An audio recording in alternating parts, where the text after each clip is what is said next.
الشيطان الرجيم بسم الله الرحمن الرحيم يا أيها الذين آمنوا اتقوا الله حق تقاته ولا تموتن إلا وأنتم مسلمون بسم الله الرحمن الرحيم وعسى أن تكرهوا شيئا وهو خير لكم وعسى أن تحبوا شيئا وهو شر لكم والله يعلم وأنتم لا تعلمون. ഏറെ സ്നേഹ ബഹുമാനമുള്ള സത്യവിശ്വാസി വിശ്വാസിനികൾ, ലോകരക്ഷിതാവും പരിപാലകനുമായ അല്ലാഹു സുബ്ഹാനഹു വ തആലയുടെ കൽപ്പനാ നിർദ്ദേശങ്ങൾ ജീവിതത്തിന്റെ എല്ലാ മേഖലകളിലും കഴിവിന്റെ പരമാവധി സൂക്ഷിച്ചും പാലിച്ചും ജീവിക്കണമേ എന്ന് എന്നെയും നിങ്ങൾ ഓരോരുത്തരെയും ആമുഖമായി ഉണർത്തുകയാണ്, വസിയ്യത്ത് ചെയ്യുകയാണ്. ഈ ലോകത്തേക്ക് സൃഷ്ടിക്കപ്പെട്ട ഏറ്റവും ഉത്തമ സൃഷ്ടികളായ മനുഷ്യവർഗം പലതരത്തിലുള്ള സ്വഭാവവും ജീവിത രീതികളും ഒക്കെയുള്ള ആളുകളാണ്. എന്നാൽ എന്തൊക്കെയാണ് നിങ്ങൾ വെടിയേണ്ടത്, എന്തൊക്കെയാണ് പിൻപറ്റേണ്ടത് എന്ന് കൃത്യമായി സൃഷ്ടാവായ അല്ലാഹു സുബ്ഹാനഹു വ തആല മനുഷ്യരാശിയെ ഉത്ബോധിപ്പിച്ചിട്ടുമുണ്ട്. വിശുദ്ധ ഖുർആനിൽ ഒരു വചനമാണ് വകാനൽ ഇൻസാനു അജൂല എന്നത്. വകാനൽ ഇൻസാൻ, മനുഷ്യൻ അജൂലായിട്ടുള്ളവനാണ് എന്ന്, ധൃതി കാണിക്കുന്നവനാണ് എന്ന്. മറ്റൊരു അധ്യായത്തിൽ ഒരായത്തിൽ അള്ളാഹു ഇങ്ങനെയും പറഞ്ഞിട്ടുണ്ട്, മനുഷ്യനെ നാം ധൃതി കാണിക്കുന്നവനായിട്ടായിരിക്കുന്നു സൃഷ്ടിച്ചിട്ടുള്ളത് എന്ന്. ധൃതി അല്ലെങ്കിൽ നമുക്കുള്ള ഒരു തരത്തിലുള്ള ഒരു സാവകാശമില്ലായ്മ, ഒരു അവധാനതയില്ലായ്മ, ഇങ്ങനെയുള്ള ഒരു സ്വഭാവ രീതി കൊണ്ട് മനുഷ്യന് പലതരത്തിലുള്ള ദുരനുഭവങ്ങളും അതുപോലെ തന്നെ വളരെ പ്രയാസമേറിയ പര്യവസാനവുമാണ് ഉണ്ടായിരിക്കുക എന്ന് വിശുദ്ധ ഖുർആനിലും പ്രവാചക വചനങ്ങളിലും നമുക്ക് കാണാൻ കഴിയും. നമ്മളൊന്നിങ്ങനെ ആലോചിച്ച് നോക്കിയാൽ ഒരു ചെറിയ കാര്യമായിട്ടാണ് നമുക്കങ്ങനെ തോന്നുക. ധൃതി കാണിക്കുക എന്നുള്ളതൊക്കെ ഇത്ര വലിയ ഒരു കാര്യമാണോ എന്ന് ഒരു തോന്നൽ, ഒരു ആലോചനയൊക്കെ പലപ്പോഴും നമുക്കുണ്ട്. എങ്കിൽ പ്രമാണങ്ങളെ നമ്മൾ ഒന്ന് പഠിച്ചു നോക്കിയാൽ വളരെ ഗൗരവത്തിലാണ് ആ വിഷയത്തെ അള്ളാഹുവും അള്ളാഹുവിന്റെ പ്രവാചകരും നമ്മെ ഉപദേശിച്ചിട്ടുള്ളത്. വകാനൽ ഇൻസാനു അജൂല, മനുഷ്യൻ ധൃതിപ്പെടുന്നവനാണ്, അല്ലെങ്കിൽ മനുഷ്യനെ നാം ധൃതിപ്പെടുന്നവനായിട്ടായിരുന്നു സൃഷ്ടിച്ചിട്ടുള്ളത് എന്നാണ്. അപ്പൊ ഈ ഒരു ആയത്ത് ഇങ്ങനെ കേൾക്കുമ്പോൾ സ്വാഭാവികമായിട്ട് നമുക്കും തോന്നാവുന്ന ഒരു സംശയം, അല്ലാഹ് മനുഷ്യനെ സൃഷ്ടിച്ചതിന്റെ ഇങ്ങനെയാണല്ലോ, ധൃതിയുള്ളവരായിട്ടാണ് അവരെ സൃഷ്ടിച്ചിട്ടുള്ളത് എന്ന് ഖുർആനിൽ തന്നെ വചനം ആയത്തുണ്ടല്ലോ, പിന്നെ എങ്ങനെയാണ് നമുക്ക് ഇത് മാറാൻ കഴിയാന്ന് പലപ്പോഴും തോന്നും. പക്ഷെ അവിടെ അജിൽ എന്നുള്ളതിനെ കുറിച്ച് ഉപയോഗിച്ച രീതിയെയാണ് വിശ്വാസിനികളായ നമ്മൾ തിരിച്ചറിയേണ്ടത്. റസൂലുള്ളാഹി സ്വല്ലല്ലാഹു അലൈഹി വസല്ലം ഈ വിഷയത്തിലേക്ക് ചേർത്ത് വെച്ച് മനസ്സിലാക്കാവുന്ന വിധത്തിൽ നമ്മെ ഉത്ബോധിപ്പിച്ച ഒരു കാര്യം അൽ അനാത്ത് മിനല്ലാഹ്. അനാത്ത് എന്ന് പറഞ്ഞാൽ എളുപ്പം, അത് അല്ലാഹുവിൽ നിന്നാകുന്നു. വൽ അജ്ലത്ത് മിനശ് ശൈത്വാൻ, ധൃതി എന്ന് പറഞ്ഞാൽ അത് ശൈത്വാനിൽ നിന്നുമാകുന്നു എന്നാണ്. ഇപ്പൊ എളുപ്പം അല്ലെങ്കിൽ അനാത്ത് അല്ലെങ്കിൽ അജ്ല് എന്നൊക്കെ പറഞ്ഞാൽ എന്താണ് എന്ന് അള്ളാഹു കൃത്യമായി ബോധ്യപ്പെടുത്തുകയാണ് നമ്മളെ ഇവിടെ. അള്ളാഹു നമ്മളോട് കൽപ്പിച്ച ഒരു കാര്യം അല്ലെങ്കിൽ നമ്മൾ ചെയ്യുന്ന ഒരു പ്രവൃത്തി, ആ പ്രവൃത്തിയുടെ വേഗതയും അല്ലെങ്കിൽ ആ പ്രവൃത്തിയുടെ ചടുലതയും അല്ല ഉദ്ദേശിക്കുന്നത്. അപ്പൊ നമ്മൾ ഒരു കല്യാണം നമ്മുടെ വീട്ടിൽ നടക്കുന്നു, ആ കല്യാണം നമ്മുടെ വീട്ടിൽ നടക്കാൻ വേണ്ടി തീരുമാനമെടുക്കുമ്പോ അതിന്റെ എന്തെല്ലാം കാര്യങ്ങൾ നമ്മൾ ആലോചിക്കും. അതിലേക്ക് വിളിക്കേണ്ട ആളുകളെ കുറിച്ച് ആലോചിക്കും, അതിങ്ങനെ നടത്തിയാൽ എങ്ങനെ ഉണ്ടാവും, അല്ലെങ്കിൽ അത് ഉൾപ്പെടുത്തണോ, ഇത് വേണ്ടേ. അങ്ങനെ ഒരു പ്രവൃത്തിയുടെ, ഒരു കാര്യത്തിന്റെ, ഒരു ചെയ്തിയുടെ വരും വരായികളെ കൃത്യമായി ആലോചിച്ച് ചിന്തിച്ച് മനസ്സിലാക്കി പ്രവർത്തിക്കുക. അതാണ് അജിൽ എന്ന് പറഞ്ഞത്. നമ്മൾ ഉദ്ദേശിക്കുന്ന പോലെ ധൃതി കാണിക്കുക, വേഗം കാണിക്കുക എന്ന ഒരു ചിന്ത വന്നാൽ നമുക്ക് ആലോചിക്കാൻ പറ്റും. ഇപ്പൊ ധൃതി വേണ്ടെന്നല്ല ഇസ്ലാം പറയുന്നത്. അപ്പൊ അങ്ങനെയാണെങ്കിൽ എല്ലാ മനുഷ്യന്മാരും എങ്ങനെയാവും? ഒരു തണുപ്പന്മാരായിട്ട് മാറും. ഒരു കാര്യത്തിൽ ഉത്സാഹം ഉണ്ടാവില്ല, ഒരു ഊർജ്ജസ്വലത ഉണ്ടാവില്ല. ആ രീതിയല്ല ഇസ്ലാം ഉപയോഗിച്ചത്. നിങ്ങളൊരു പ്രവൃത്തി ചെയ്യുമ്പോൾ ആ പ്രവൃത്തിയുടെ വരുംവരായകളെ കുറിച്ച് വളരെ കൃത്യമായി നിങ്ങൾ ആലോചിച്ചും ചിന്തിച്ചും പ്രവർത്തിക്കണം. ഇല്ലെങ്കിൽ എന്ത് ചെയ്യും? ഇല്ലെങ്കിൽ നിങ്ങൾക്ക് വലിയ പരാജയങ്ങൾ ഉണ്ടാവും. അത് ദുനിയവിയായ കാര്യത്തിൽ നമ്മൾ നോക്കിയാൽ മതി. എന്തെങ്കിലും ഒരു കാര്യത്തെ കുറിച്ച് പഠിക്കാതെ അറിയാതെ ഒരു കച്ചവടം തുടങ്ങിയ ആൾക്ക് എന്ത് ചെയ്യും? അയാൾക്ക് പരാജയം നേടേണ്ടി വരും. ഒരു കാര്യത്തെ കുറിച്ച് കൃത്യമായി അറിയാതെ ഒരു സംഗതിയിൽ അല്ലെങ്കിൽ ഒരു ബിസിനസ്സിൽ ഒരാൾ പണം നിക്ഷേപിച്ചാൽ അയാൾക്ക് പരാജയം നേടേണ്ടി വരും. ജീവിതത്തിൽ ഏത് പ്രവൃത്തി നിങ്ങൾ ചെയ്യുകയാണെങ്കിലും അതിനെ കുറിച്ച് വളരെ കൃത്യമായി അറിഞ്ഞിരിക്കണം. അതിന്റെ വരുംവരായകളെ കുറിച്ച് ചിന്തിക്കണം എന്നാണ് ഇസ്ലാം പറയുന്നത്. അതല്ലാതെ ചെയ്താലോ? അതാണ് അള്ളാഹുവിന്റെ പ്രവാചകൻ പറഞ്ഞത്, അത് നിങ്ങളെങ്ങനെ തോന്നിപ്പിക്കും ശൈത്താൻ. നിങ്ങളുടെ മനസ്സിൽ നിങ്ങളെ തോന്നിപ്പിക്കും, അതങ്ങനെ ചെയ്യാം, അതങ്ങനെ ചെയ്തോ. പക്ഷെ പിന്നീട് അനുഭവിക്കേണ്ടി വരുന്നത് ആരാ? ആ ചിന്തിക്കാതെ ആലോചിക്കാതെ ചെയ്തു പോയവരാണ്. അപ്പൊ നമ്മളിത് രണ്ടിനെയും ഈ രീതിയിൽ തന്നെ നമ്മൾ മനസ്സിലാക്കേണ്ടതുണ്ട്. അപ്പൊ ഹിജ്റ 8-ാം വർഷം പ്രവാചകർ സല്ലല്ലാഹു അലൈഹി വസല്ലമയുടെ അരികിലേക്ക് അൽ അഹ്സ എന്ന് പറയുന്ന ഒരു പ്രദേശത്ത് നിന്ന് അബ്ദുൽ ഖൈസ് കുടുംബത്തിലെ 20 അംഗങ്ങൾ അടങ്ങുന്ന ആളുകൾ പ്രവാചകനെ കാണാൻ വരികയാണ്. ഇസ്ലാം സ്വീകരിക്കുക എന്നാണ് അവരുടെ ലക്ഷ്യം. അപ്പൊ ഇവരെ പറഞ്ഞപ്പോ റസൂലുള്ളാഹി മദീന പള്ളിയിൽ ഇവരെയും കാത്തിരിക്കുകയാണ്. ഏറെ ദൂരത്താണ് ഇവർ വരുന്നത്. റസൂലുള്ളാഹി സ്വല്ലല്ലാഹു അലൈഹി വസല്ലം പള്ളിയുടെ മുൻവശത്ത് ഇവരെ കാത്തിരിക്കുന്നു. ഈ 20 അംഗ സംഘത്തിന്റെ നേതാവായിക്കൊണ്ട് അഷജ് അബ്ദുൽ ഖൈസ് എന്ന് പറയുന്ന ഒരു മനുഷ്യൻ, അയാള് ഒരല്പം ശാരീരികമായ പ്രയാസം അനുഭവിക്കുന്ന ഒരാളാണ്. ഒരു വിരൂപി എന്നൊക്കെയാണ് ചരിത്രത്തെ കുറിച്ച് പറയുന്നത്. പൂർണ്ണമായ ഒരു മനുഷ്യന്റെ എല്ലാ നിലക്കുമുള്ള വളർച്ച എത്താത്ത അല്പം ശാരീരികമായ പ്രയാസമുള്ള ഒരു മനുഷ്യൻ. പക്ഷെ അദ്ദേഹത്തിന്റെ പ്രവർത്തന രീതിയും ചിന്തയും ഒക്കെ അതീവമായ ചടുലതയുള്ളതാണ്. അതുകൊണ്ട് അദ്ദേഹത്തെ അവർ നേതാവാക്കി. അങ്ങനെ പ്രവാചകനെ കാണാൻ വരികയാണ്. പ്രവാചകനെ കാണാൻ വേണ്ടി മദീന പള്ളിയിൽ എത്തിയവർ ഇവരിങ്ങനെ ഒട്ടകപ്പുറത്തൊക്കെയാണ് വന്നിട്ടുള്ളത്. പ്രവാചകനെ കണ്ടതും അവരുടെ സന്തോഷം അടക്കി വെക്കാൻ കഴിയാതെ അവരെല്ലാവരും പ്രവാചകനരികിലേക്ക് ഓടിച്ചെന്നു. പ്രവാചകനെ കൈ കൊടുക്കുന്നു, പ്രവാചകനെ ചേർത്ത് പിടിക്കുന്നു, എല്ലാവർക്കും ഭയങ്കര സന്തോഷം പങ്കിടുന്നു. പക്ഷെ ഇവരുടെ നേതാവായ അഷജ് അബ്ദുൽ ഖൈസ് എന്ന് പറയുന്ന മനുഷ്യൻ അവിടെ വന്ന് തന്റെ ഒട്ടകത്തെ കെട്ടിയിട്ട് തന്റെ ശരീരത്തില് താൻ വരുന്ന വഴിയിൽ നിന്നും ഉണ്ടായിരുന്ന പൊടിപടലങ്ങളൊക്കെ തട്ടി മാറ്റി വസ്ത്രം ഒന്ന് വൃത്തിയാക്കി പ്രവാചകനരികിലേക്ക് വരികയാണ്. പ്രവാചകൻ നേരെ നോക്കി കാണുന്നു. എല്ലാവരെയും വിളിച്ചു മദീന പള്ളിയുടെ ഉള്ളിൽ ഇരുന്ന് സംസാരിക്കുന്നു. ഇസ്ലാമിനെ കുറിച്ച്, ഖുർആനിനെ കുറിച്ച്, അള്ളാഹിനെ കുറിച്ചൊക്കെ പറഞ്ഞ് പരിചയപ്പെടുത്തി കൊടുത്തു. അവർ ഇസ്ലാം അവിടുത്തെ റസൂലുള്ളാഹിനെ സ്വീകരിച്ചു. തിരിച്ചു പോകുമ്പോൾ റസൂലുള്ളാഹി സ്വല്ലല്ലാഹു അലൈഹി വസല്ലം അവർക്ക് സമ്മാനങ്ങളൊക്കെ കൊടുത്തു, ചെറിയ ചെറിയ സമ്മാനങ്ങളൊക്കെ കൊടുത്തു. എന്നിട്ട് റസൂലുള്ളാഹി സ്വല്ലല്ലാഹു അലൈഹി വസല്ലം പറഞ്ഞു, നിങ്ങളുടെ നേതാവ് അഷജ് അബ്ദുൽ ഖൈസിനെ കുറിച്ചൊരു വാക്ക്. പ്രവാചകൻ പറഞ്ഞു, ഇന്ന ഫീക ലഹസ്ലതൈൻ, നിങ്ങളുടെ നേതാവായ അഷജ് അബ്ദുൽ ഖൈസിന് നിശ്ചയമായി 2 ഗുണങ്ങളുണ്ട്. യുഹിബ്ബുഹുല്ലാഹ്, അല്ലാഹു ആകട്ടെ ആ 2 ഗുണങ്ങളെയും ഏറെ ഇഷ്ടപ്പെടുന്നു. അൽ ഹിൽമു വൽ അനാത്ത്, അദ്ദേഹത്തിന് ക്ഷമയും അവധാനതയും ഉണ്ട്. ക്ഷമയും അവധാനതയും ഉണ്ട്. നിങ്ങൾ എല്ലാവരും എന്റെ അരികിലേക്ക് വന്ന ഉടനെ സന്തോഷം കൊണ്ട് ഓടി വന്നതാണ്. പക്ഷേ നിങ്ങളുടെ നേതാവ് കാണിച്ചു തന്നൊരു മാതൃകയുണ്ട്. അത് അള്ളാഹു ഏറെ ഇഷ്ടപ്പെടുന്ന ഒരു സ്വഭാവമാണ്. എന്ത് പ്രവൃത്തികൾ ചിന്തിക്കുമ്പോഴും അല്ലെങ്കിൽ നമ്മൾ ചെയ്യുമ്പോഴും ഒക്കെ എന്താണ് ഇതിന്റെ വരും വരായികൾ എന്ന് നമ്മൾ ആലോചിക്കണം.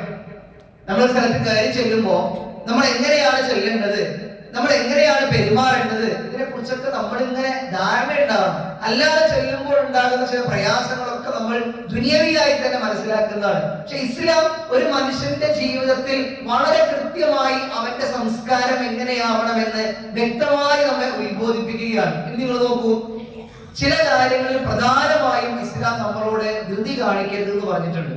അതാണ് ഇന്ന് പ്രധാനമായി പറയാൻ ഉദ്ദേശിക്കുന്നത്. ചില കാര്യം 3 കാര്യങ്ങളെയാണ് അവർ ഉൾപ്പെടുത്തിയിട്ടുള്ളത്.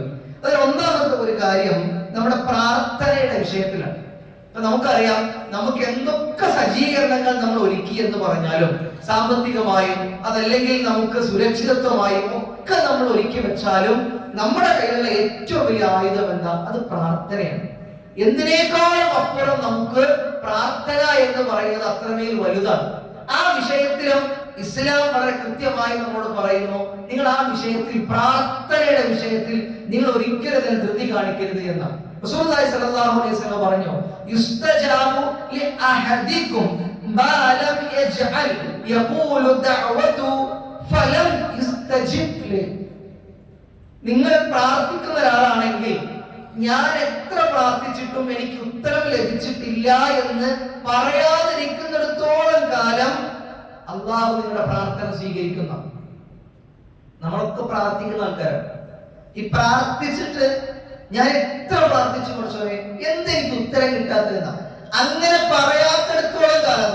അപ്പൊ അങ്ങനെ പറഞ്ഞാൽ ആ പ്രാർത്ഥനക്ക് ഉത്തരമില്ല. പ്രയാസമുണ്ട്, നമുക്ക് ദുഃഖമുണ്ട്, അങ്ങേയറ്റം സാമ്പത്തികമായി, ശാരീരികമായി, മാനസികമായി ഒക്കെ അങ്ങേയറ്റം. ഇനി എന്ത് ചെയ്യണമെന്നറിയാതെ ഒരാളടുത്ത് പോലും കടം ചോദിക്കാനില്ല, ഒരാളോടും സഹായം ചോദിക്കാനില്ല. ഇനി എന്താണ് ചെയ്യുക എന്നറിയാത്ത ജീവിതത്തിന്റെ ഘട്ടങ്ങൾ പോലും ഉണ്ടാവും. ഒരു കുടുംബമൊക്കെ ഏറ്റെടുത്ത് നടക്കുന്ന ഒരാളെ സംബന്ധിച്ചിടത്തോളം അങ്ങനെ പ്രയാസം ഏറെ ഉള്ള സമയം ഉണ്ടാകും. അപ്പൊ നമ്മളെന്ന് വിചാരിക്കുക, പക്ഷേ എത്രയായി ഞാൻ നിസ്കരിച്ചു എന്നോട് തേടുന്നു, പ്രാർത്ഥിക്കണം, എന്തെനിക്ക് ഉത്തരം കിട്ടാത്തതെന്ന നിരാശയുടെ വാക്കില്ല. അത് ഇസ്ലാം പഠിപ്പിക്കുന്നേയില്ല. നിങ്ങളുടെ പ്രാർത്ഥനയ്ക്ക് അള്ളാഹ് ഉത്തരം നൽകും. ആ ഉത്തരം നൽകണമെങ്കിൽ നിങ്ങൾ നിരാശ കാണിക്കരുത്. എനിക്കെന്താ ഉത്തരം കിട്ടാത്തത് എന്ന ചോദ്യം ഉണ്ടാകരുത് എന്ന. മറ്റൊരു ഭാഗത്ത് റസൂലുള്ളാഹി സ്വല്ലല്ലാഹു അലൈഹി വസല്ലം പഠിപ്പിച്ചത് ഇങ്ങനെയാണ്, യസാലു യുസ്തജാബു ലിഅബ്ദി മാ ലം യദ്ഉ ബിഇസ്മി ഔ ഖതിഅതി റഹ്മ. ഒരാൾ പ്രാർത്ഥിക്കുന്നു, അയാളുടെ പ്രാർത്ഥനയിൽ കുറ്റം ഒരാൾക്ക് ഉണ്ടാകാൻ വേണ്ടിയുള്ള ഒരു പ്രാർത്ഥനയും ഇല്ല. അതുപോലെ കുടുംബ ബന്ധം മുറിച്ചു കളയുന്നതിന് പ്രാർത്ഥനയും ഇല്ല. ഒരാൾക്ക് എന്തെങ്കിലും ഒരു ദോഷം ഉണ്ടാകട്ടെ എന്ന പ്രാർത്ഥനയും ഇല്ല, കുടുംബ ബന്ധം മുറിച്ചു കളയുന്ന പ്രാർത്ഥനയും ഇല്ല. എന്നാൽ അള്ളാഹ് അതിന് ഉത്തരം നൽകും. എങ്ങനെ? അവൻ ധൃതി കാണിച്ചിട്ടില്ല എങ്കിൽ, അള്ളാഹ് അതിന് ഉത്തരം നൽകും. അപ്പൊ സഹാബാക്കൾ ചോദിച്ചു, യാ റസൂലുള്ളാഹ്, എന്താണ് ഇതിൽ ധൃതി എന്ന് പറഞ്ഞാൽ എന്താ, ധൃതി കാണിക്കുക എന്ന് പറഞ്ഞാൽ എന്താ? അപ്പൊ റസൂലുള്ളാഹ് പറഞ്ഞു കൊടുത്തു, യഖൂലു ഖദ് ദഅവതു വഖദ് ദഅവതു ഫലം അറാ യസ്തജീബു ലി ഫൽയസ്തഹ്സിറു ഇൻദ ദാലിക വയദഉ ദുആ. ഞാൻ കുറേ പ്രാർത്ഥിച്ചു, എനിക്ക് അല്ലാഹുവിന്റെ ഉത്തരം കിട്ടുന്നൊന്നുമില്ല എന്ന് പറയലാണ് ധൃതി കാണിക്കലെന്ന്. ഇവിടെയാണ് ഇടപെടുക. നമ്മുടെ നാട്ടിലെ കുറെ ഫ്രീ തിങ്കേഴ്സ് എന്ന് പറയുന്ന ആൾക്കാരുണ്ട്. നിങ്ങൾ കുറെ പ്രാർത്ഥിച്ചില്ലേ, ദൈവമൊന്നുമില്ല, അങ്ങനെ ഒരു സങ്കല്പമൊന്നുമില്ല. നിങ്ങൾ കുറെ പ്രാർത്ഥിച്ചിട്ട് കിട്ടിയില്ലല്ലോ. അപ്പൊ നമ്മളിങ്ങനെ ആലോചിച്ച് ശരിയാണല്ലോ, ഞാൻ കുറെ ആലോചിച്ച് ചോദിക്കാൻ തുടങ്ങിയിട്ട് അസുഖത്തെ കുറിച്ച്, സമ്പത്തിനെ കുറിച്ച്, ജീവിതത്തിലെ അനുഗ്രഹങ്ങളെ കുറിച്ച് ഞാൻ കുറെ ആലോചിച്ച് ചോദിക്കാൻ തുടങ്ങിയിട്ട് അപ്പോഴാക്കാരം നമ്മുടെ ഇതിനകത്ത് ചിന്തകൾ കടന്നു വരിക. നമ്മൾ ആലോചിക്കേണ്ടത് എന്താണെന്നറിയോ? നമ്മൾ വളരെ കൃത്യമായി നമ്മൾ മനസ്സിലാക്കേണ്ടത് എങ്ങനെയാണ് അള്ളാഹു നമുക്ക് പ്രാർത്ഥനയ്ക്ക് ഉത്തരം നൽകുക. അത് മനസ്സിലാക്കണം നമ്മൾ ആദ്യം. 3 രീതിയിലാണ് അള്ളാഹു നമ്മുടെ പ്രാർത്ഥനകൾക്ക് ഉത്തരം നൽകുക. ആ കാര്യം മനസ്സിലാക്കിയാൽ നമുക്ക് എല്ലാ പ്രശ്നവും തീരും. ഒരു നിരാശയുടെ വാക്കോ, ഒരു സങ്കടത്തിന്റെ വാക്കോ, ഒരു വിലാപത്തിന്റെ ജീവിതം ഒന്നും നമുക്ക് ആവശ്യമില്ല. 3 രീതിയിൽ ഉത്തരം നൽകും. അള്ളാഹുവിന്റെ പ്രവാചകൻ പറഞ്ഞു, മാ മിൻ മുസ്ലിമിൻ യദ്ഉ, ഏതൊരു മനുഷ്യനും ഒരു മുസ്ലിമും അവൻ പ്രാർത്ഥിക്കുന്നു, ലൈസ ബിഇസ്മിൻ വലാ ഖതിഅതി റഹീം, അവൻ എന്തില്ല, അവന്റെ പ്രാർത്ഥനയിൽ ഒരാൾക്ക് ദോഷമുണ്ടാകട്ടെ എന്നുമില്ല, കുടുംബ ബന്ധം മുറിച്ചു കളയട്ടെ എന്നും അവൻ പറയുന്നില്ല. അള്ളാഹു അവന് 3 രീതിയിൽ ഉത്തരം നൽകും. ഈ 2 പ്രാർത്ഥനയ്ക്ക് ഉത്തരമില്ല കേട്ടോ. ഒരാൾക്ക് ദോഷമുണ്ടാക്കുവാനും കുടുംബ ബന്ധം മുറിച്ചു കളയുന്ന പ്രാർത്ഥനയ്ക്കും അള്ളാഹ് ഉത്തരം നൽകില്ല. 3 രീതിയിലാണ് അള്ളാഹ് ഉത്തരം നൽകുക. അതിൽ ഒന്നാമത്തത്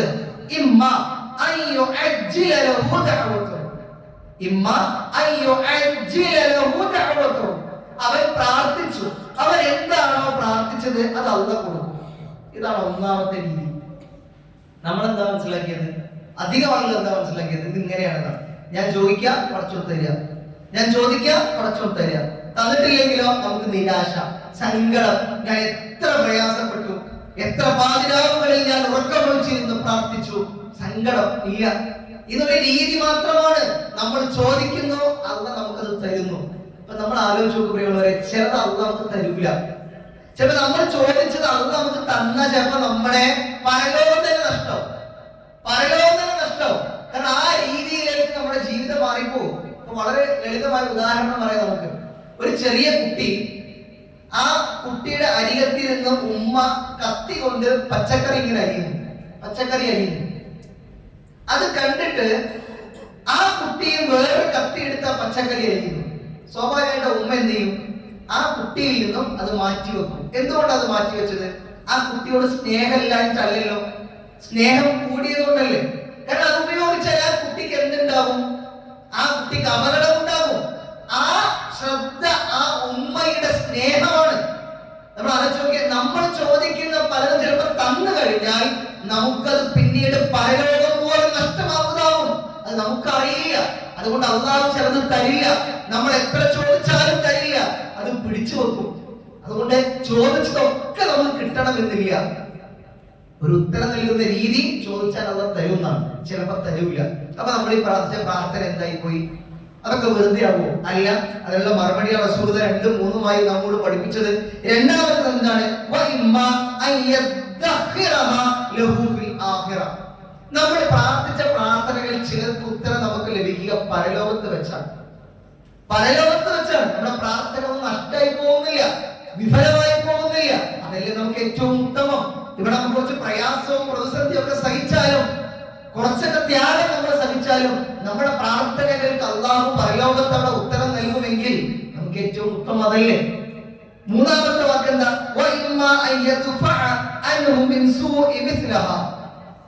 നമ്മുടെ ജീവിതത്തിൽ വരാനിരിക്കുന്ന ഒരു അപകടത്തെ അള്ളാഹു മായ്ച്ചു കളയും. അത് നമുക്ക് അറിയില്ല. പ്രിയമുള്ളവരെ, ധൃതി കാണിച്ചിട്ടുണ്ട് കാര്യമില്ല. ഞാൻ ചോദിച്ചിട്ട് എന്താ പടച്ചോ തരാത്തേന്ന് ചിന്തിക്കണ്ട. അങ്ങനെ നിരാശയെ നമുക്ക് വേണ്ട. ചിലർ നമുക്കൊക്കെ തരും, ചിലത് തരൂല. അത് പരലോകത്ത് നമുക്ക് ഉണ്ടാകും. അതല്ലെങ്കിലോ നമുക്ക് എന്തെങ്കിലുമൊക്കെ ഒരു അപകടത്തെ ഉണ്ടെങ്കിൽ അത് കൃത്യമായി അള്ളാഹു അത് മായ്ച്ചു കളഞ്ഞിട്ടുണ്ടാവും. അതെങ്ങനെ നമുക്ക് ബോധ്യപ്പെടുക? എന്ന് ആലോചിച്ച് നോക്കൂ. നമുക്ക് എന്താണ് ഹൈറ്, അല്ലെങ്കിൽ നമുക്ക് എന്താണ് നല്ലതെന്ന് എങ്ങനെ നമുക്കറിയാം? അതുകൊണ്ടാണ് സൂറ ബഖറയിൽ അള്ളാഹു പറഞ്ഞത്, നമ്മുടെ ജീവിതത്തിൽ നമുക്ക് എന്താണ് നല്ലത് നമ്മൾ നിശ്ചയിച്ചുണ്ടാക്കിയതാണ്, നമ്മൾ തീരുമാനിച്ചതാണ്. എനിക്ക് ഇതാണ് നല്ലതെന്ന്. ചില ആൾക്ക് നല്ലതെന്ന് തോന്നുന്നത് മറ്റേ ആൾക്ക് എന്താ? അത് ദോഷമാണ്. അത് ഓരോരുത്തരും അവരുടെ ചിന്തക്ക് വേണ്ടി ഉണ്ടാക്കിയതാണ്. അതുകൊണ്ടാണ് ഖുർആൻ പറഞ്ഞത്, ഒരു വേള നിങ്ങൾ നിങ്ങൾക്ക് പ്രയാസമാണ് എന്ന് വിചാരിക്കുന്നതായിരിക്കും എന്ത്? ഖൈറുൽ ലക്കും, നിങ്ങൾക്ക് ഹൈറ്.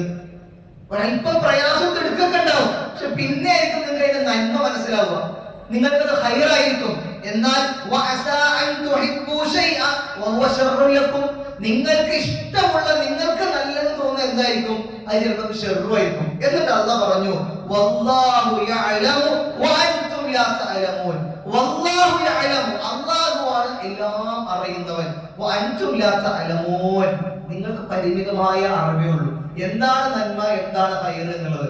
നോക്കൂ, നിങ്ങൾ നമ്മളെപ്പോഴും പ്രാർത്ഥിക്കുന്ന ഒരു പ്രാർത്ഥനയാണല്ലോ, റബ്ബന ആതിനാ ഫിദ്ദുനിയ ഹസന വഫിൽ ആഖിറതി ഹസനതൻ വഖിനാ അദാബന്നാർ. എന്താണ് ഈ പ്രാർത്ഥന? റബ്ബന ആതിനാ ഫിദ്ദുനിയ ഹസന, അല്ലാഹുവേ ദുനിയാവിൽ എനിക്ക് നല്ലത് നൽകണം, ഹസന നൽകണം. അല്ലേ? ദുനിയാവിൽ എനിക്ക് നല്ലത് നൽകണം. വഫിൽ ആഖിറതി ഹസന, പരലോകത്ത് എനിക്ക് നല്ലത് നൽകണം. നല്ലത് തന്നെ ഉള്ളൂ, നല്ലതേ ഉള്ളൂ. നല്ലത് ഏതാ നമുക്കറിയോ? ഇല്ല. ഹൈർ ഏതാണോ പടച്ചോനെ അതെനിക്ക് തരണമെന്നേ ഉള്ളൂ. അതെനിക്ക് തരണം എന്നാണ് പ്രാർത്ഥന. അതിനപ്പുറത്ത് ഇന്ന ഹൈർ തരണമെന്നില്ല. അവിടെ നമുക്ക് കൃത്യമായി ബോധ്യപ്പെട്ടാണ് എന്താണ് ഹൈർ നമുക്കറിയില്ല.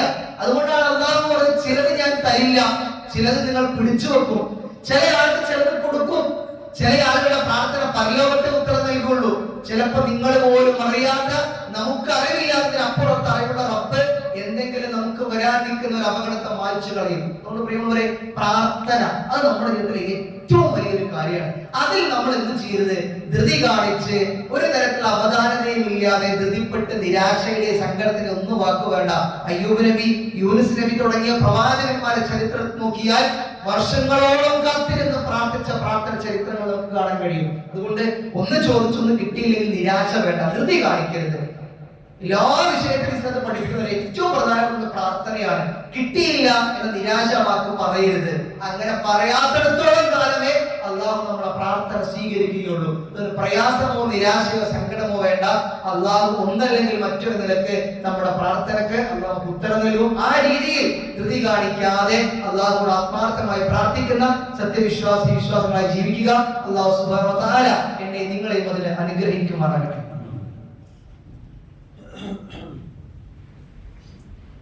അൽഹംദുലില്ലാഹി റബ്ബിൽ ആലമീൻ വലാഖിബത്തു ലിൽമുത്തഖീൻ വലാ ഉദ്വാന ഇല്ലാ അലൽ ളാലിമീൻ വനബിയിനാ മുഹമ്മദ് വഅലാ ആലിഹി വസഹ്ബിഹി അജ്മഈൻ അമ്മാ ബഅദ്. ഒരിക്കൽ കൂടി അല്ലാഹുവിന്റെ കൽപ്പനാ നിർദ്ദേശങ്ങൾ ജീവിതത്തിന്റെ എല്ലാ മേഖലകളിലും സൂക്ഷിച്ചും പാലിച്ചും ജീവിക്കണമേ എന്ന് ഉണർത്തുകയാണ്. നമ്മൾ പറഞ്ഞത് ധൃതി കാണിക്കുക എന്നത് അത് ഒരു വിശ്വാസിക്ക് യോജിച്ച ഒരു സ്വഭാവ രീതിയല്ല. അത് ഏറ്റവും പ്രധാനപ്പെട്ട ഒന്ന് നമ്മൾ സൂക്ഷിക്കേണ്ടത് പ്രാർത്ഥനയുടെ വിഷയത്തിലാണ്. രണ്ടാമത് ഒന്ന് നമ്മുടെ ആരാധനയുമായി ബന്ധപ്പെട്ട കാര്യത്തിലാണ്. അതുപോലെ ഏറ്റവും പ്രധാനപ്പെട്ട ഒന്നാണല്ലോ നമ്മൾ എല്ലാ ദിവസവും നമസ്കരിക്കുന്ന 5 വക്ത് നമസ്കാരം. എന്താണ് ഈ നമസ്കാരത്തിലുള്ള ഒരു അവധാനത അല്ലെങ്കിൽ ധൃതി കാണിക്കരുത് എന്ന് പറയുന്നത്?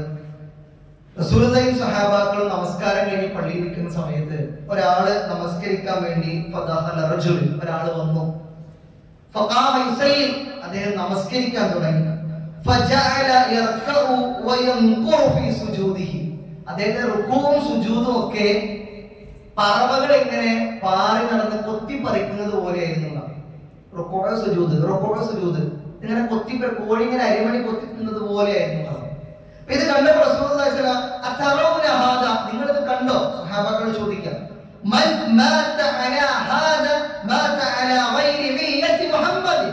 ഇങ്ങനെ ഒരു രീതിയിലുള്ള നമസ്കാരം കൊണ്ടാണ് മരിച്ചു പോകുന്നത് എങ്കിൽ അയാള് മുഹമ്മദിന്റെ മില്ലത്തിൽപ്പെട്ട ആളേ അല്ല.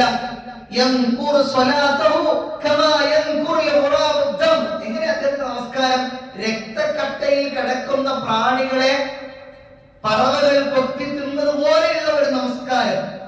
അങ്ങനെ നമസ്കരിക്കുന്നവൻ അങ്ങനെ മരിച്ചു കഴിഞ്ഞാൽ അത് പ്രവാചകൻ മുഹമ്മദ് നബി സല്ലല്ലാഹു അലൈഹി വസല്ലമയുടെ മില്ലത്തിലേ പെട്ട ആളല്ല.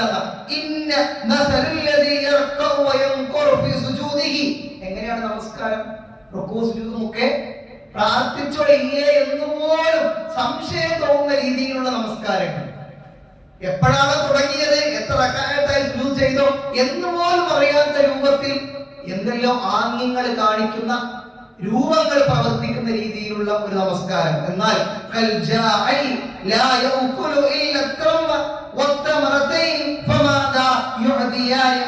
ഉദാഹരണം പറയാം. നല്ല വിശപ്പുള്ള ഒരാൾക്ക് 2 കാരക്ക തിന്നത് പോലെയാണ് ആ മനുഷ്യന്റെ നമസ്കാരം. നമസ്കാരം എന്താണ്? അതിന് അത്രമേൽ ഭക്തിയുണ്ട്. എന്നാൽ അത് പരിപൂർണമായില്ല. നല്ല വിശപ്പുള്ള ഒരാൾക്ക് 2 കാരക്കെന്ന് എത്ര വിശപ്പാറുള്ളൂ? റസൂലുള്ളാഹി ഭൂമിക്കാം. അപ്പൊ നമ്മൾ ആലോചിക്കണം പ്രിയമുള്ളവരെ, ധൃതി കാണിക്കുക. നമസ്കാരം എന്ന് പറഞ്ഞാൽ ഏറ്റവും വലിയൊരു ഇബാദത്താണ്. ഒന്നാമതായി നമ്മൾ ചോദ്യം ചെയ്യുന്ന വിഷയം നമസ്കാരത്തിലാണ്. നമ്മൾ നമസ്കരിക്കുന്നുണ്ട്, പക്ഷെ ആ നമസ്കാരത്തിൽ ഇപ്പൊ നോക്കൂ, നിങ്ങള് സഹാബികളുടെ ചരിത്രം വായിച്ചു നോക്കിയാൽ നമസ്കാരത്തെ കുറിച്ച് അവർ പറയുന്നത് അറിയാം. ഞങ്ങൾ നമസ്കരിക്കാൻ നിന്ന് കഴിഞ്ഞാൽ ഞങ്ങളുടെ മുമ്പിൽ ഞങ്ങൾ കഅബയെ കാണും, ഞങ്ങളുടെ കണ്ണിൽ ഞങ്ങൾ കഅബയെ കാണും. വലതു ഭാഗത്ത് ഞങ്ങൾ സ്വർഗമാണെന്ന് വിചാരിക്കും, ഇടതു ഭാഗത്ത് നരകമാണെന്ന് വിചാരിക്കും. നാലാമത്തെ കാര്യം എന്താണെന്നറിയോ? ഈ സുജൂദുകൾക്ക് ശേഷം, ഈ തക്ബീറുകൾക്ക് ശേഷം ഞങ്ങളെ കൊണ്ടുപോകാൻ കാത്തു നിൽക്കുന്ന മലായികത്തുകൾ പിറകിലുണ്ട് എന്ന ചിന്തയോടുകൂടി അവസാന നമസ്കാരമാണ് എന്ന ചിന്തയിലാണ് ഞങ്ങൾ നമസ്കരിക്കാം. അങ്ങനെ നമ്മൾ ആലോചിച്ച് നോക്കിയാൽ ഒരു നമസ്കാരം നമുക്ക് ഉണ്ടാവും. എങ്ങനെയാണ് നമസ്കരിക്കേണ്ടത്? സ്വഹാബാക്കൾ നമുക്ക് ഇങ്ങനെ ജീവിതം കൊണ്ട് കാണിച്ചു തന്നിട്ടുണ്ട്. ചിലപ്പോൾ നമുക്ക് ആലോചിച്ച് ഇപ്പൊ നമ്മളിങ്ങനെ നമസ്കരിക്കാൻ വേണ്ടി പള്ളിയിൽ വരുന്നു, പള്ളിയിൽ ജമാഅത്ത് നടക്കുന്നുണ്ട്, നമ്മളിങ്ങനെ ഒന്നു എടുക്കുകയാണ്. അപ്പൊ നമുക്ക് അറിയാവുന്ന ഒരു സൂറത്താണ് ഓടുന്നത്, അത് കഴിയാനായി, അതിന്റെ അവസാനത്തെ 2 ആയത്തേ ഉള്ളൂ. കാര്യം കഴിയോ കഴിക്കില്ലെന്ന് അറിയില്ല, ഒറ്റ ഓട്ടായിരിക്കും നമ്മൾ ജമാഅത്തിന് വേണ്ടിയിട്ട്. കാരണം എന്ത് ചെയ്യാ? ആ റക്അത്ത് നഷ്ടപ്പെടാതിരിക്കാൻ. അങ്ങനെ ചെയ്തപ്പോൾ റസൂലുള്ളാഹിയുടെ ഉപദേശം എന്താ? നിങ്ങൾ അങ്ങനെ ധൃതി കാണിക്കണ്ട, നിങ്ങൾ അവധാനതയോടുകൂടി നിങ്ങളെ വുളൂ പൂർത്തിയാക്കി പള്ളിയിലേക്ക് കയറി വന്ന് ജമാഅത്തിന്റെ കൂടെ നിങ്ങൾ നമസ്കരിക്കുക. ആ പ്രവാചകൻ സല്ലല്ലാഹു അലൈഹി വസല്ലം പഠിപ്പിച്ചത് ആ നമസ്കാരം ഇമാം പൂർത്തിയാക്കിയാൽ ബാക്കിയുള്ള എഴുന്നേറ്റ് നമസ്കരിക്കുക. നിസ്കരിക്കുമ്പോ ഒരു തുമഅ്നിനത്ത് വേണം, ഒരു അടക്കവും ഒതുക്കവും വേണം. നമ്മുടെ ശരീരത്തെയും നമ്മുടെ മനസ്സിനെയും ഒക്കെ പരിപൂർണമായി നിയന്ത്രിച്ച് സാവധാനത്തിൽ നിർവഹിക്കേണ്ട ഒരു ആരാധനാ കർമ്മമാണ്. കോഴി അരിമണികൾ കുത്തിക്കുന്നത് പോലെ റുകൂഉ ചെയ്ത് നമസ്കാരം അതില്ല. അത് പ്രവാചകന്റെ മില്ലത്തിലെ ഉൾപ്പെടൂല. അങ്ങനെ മരിച്ചാൽ നമ്മൾ പുനരാലോചിക്കുക. എല്ലാ പ്രവർത്തനത്തിനും നമുക്ക് ധൃതിയില്ലാതെ ഒരു അവധാനതയോടുകൂടി നമ്മൾ പ്രവർത്തിക്കുക. മൂന്നാമത്തെ ഒരു വിഷയം, ഏറ്റവും പ്രധാനപ്പെട്ടത് നമുക്കറിയാം, വാർത്തകൾ പ്രചരിപ്പിക്കുക. എന്തെല്ലോ വാർത്തകൾ നമുക്ക് നമ്മുടെ ചുറ്റും, നമ്മുടെ മൊബൈലിലും നമ്മുടെ സോഷ്യൽ മീഡിയയിൽ ധാരാളമായി വരുന്നുണ്ട്, പറഞ്ഞു നടക്കുന്നവരുണ്ട്. നമ്മൾ കൃത്യമായി ആലോചിക്കുക, എന്താണ് സത്യം എന്താണ് അസത്യം തിരിച്ചറിയണം. നോക്കൂ നിങ്ങള്, ഒരു ഇല്ലാത്ത വാർത്ത ഉണ്ടാക്കി പ്രചരിപ്പിച്ച് ആളുകളെ അപകീർത്തിപ്പെടുത്താനും അപകടപ്പെടുത്താനും അയാളുടെ വ്യക്തിത്വം നശിപ്പിക്കാനും ഒക്കെ പല ആളുകളും ശ്രമിക്കും. പലപ്പോഴും നമ്മളത് മനസ്സിലാക്കുന്ന തിരിച്ചറിയില്ല. നമ്മൾ അതിന്റെ ധൃതിയിൽ അതെല്ലാവർക്കും അയച്ചു കൊടുക്കുകയും ചെയ്യും. പിന്നെ അതിന്റെ സത്യവും യാഥാർത്ഥ്യക്ക് വരിക. അപ്പത്തേക്ക് എന്തായി? സത്യം ചെരിപ്പിടുമ്പോഴത്തേക്കും നുണ എന്തായി? ലോകം ഒന്ന് സഞ്ചരിച്ചിട്ടുണ്ടാവും. അതുകൊണ്ട് നമ്മൾ ആലോചിക്കേണ്ടത്, നമ്മുടെ അരികിലേക്ക് എന്ത് വാർത്തകൾ വന്നാലും ഒരു ധൃതിയും കാണിക്കാതെ ഇതെന്താണ്, ഇതിന്റെ ആശയം എന്താണ്, ഇത് ആര് പ്രചരിപ്പിക്കുന്നതാണ്, എന്തിനാണിത്, ഇതൊക്കെ നമ്മൾ ആലോചിക്കണം. അതാണ് അള്ളാഹു പറഞ്ഞ അജ്ല്. ഒരു കാര്യം ചെയ്യുമ്പോ അതിന്റെ വരും വരായികൾ എന്താണ് എന്ന് കൃത്യമായി നമ്മൾ അറിഞ്ഞിരിക്കണം, ആലോചിക്കണം. വെറുതെ അങ്ങ് എല്ലാവരും ചെയ്യുന്നത് കണ്ട് നമ്മൾ ചെയ്യാൻ നിൽക്കരുത്. അത് വിശ്വാസികളുടെ ഗുണമല്ല. വിശ്വാസി എന്ന് പറഞ്ഞാൽ അവൻ എല്ലാ കാര്യത്തിലും ഒരു അടക്കവും ഒതുക്കവും അച്ചടക്കവും ചിന്തിക്കുകയും ആലോചിക്കുകയും ഒക്കെ ചെയ്യുന്ന ഒരാളായിരിക്കും. അതുകൊണ്ട് അത്തരത്തിൽ വിശ്വാസികളുടെ സ്വഭാവങ്ങളെ നമ്മുടെ ജീവിതത്തിലേക്ക് ചേർത്ത് വെച്ച് നമ്മുടെ പ്രാർത്ഥനയിലും നമ്മുടെ നമസ്കാരങ്ങളിലും ഇത്തരത്തിൽ നമ്മൾ ഇടപെടുന്ന മേഖലകളിലും ഒക്കെ വരുന്ന കാര്യങ്ങളിലൊക്കെ ഒരു അവധാനതയും കാണിച്ച് ഒരു ധൃതിയും ഇല്ലാതെ ഒരു തരത്തിലും ആളുകളെ പ്രയാസപ്പെടുത്താതെ ഏറ്റവും നല്ല രീതിയിൽ ആലോചിച്ചും ചിന്തിച്ചും വിശ്വാസികളായി പ്രവർത്തിക്കുക. അല്ലാഹു സുബ്ഹാനഹു വ തആല നമ്മേവരെയും അത്തരത്തിൽ വിശ്വാസികളോട് ഉൾപ്പെടുത്തി അനുഗ്രഹിക്കുമാറാകട്ടെ. അല്ലാഹുവേ, ജീവിതത്തിൽ അറിഞ്ഞും അറിയാതെയും രഹസ്യമായും പരസ്യമായും കുറേയേറെ തെറ്റുകുറ്റങ്ങൾ ചെയ്തു പോയിട്ടുണ്ടാത അതെല്ലാം ഞങ്ങൾക്ക് നീ പുറത്ത് മാപ്പാക്കി തരണമേ.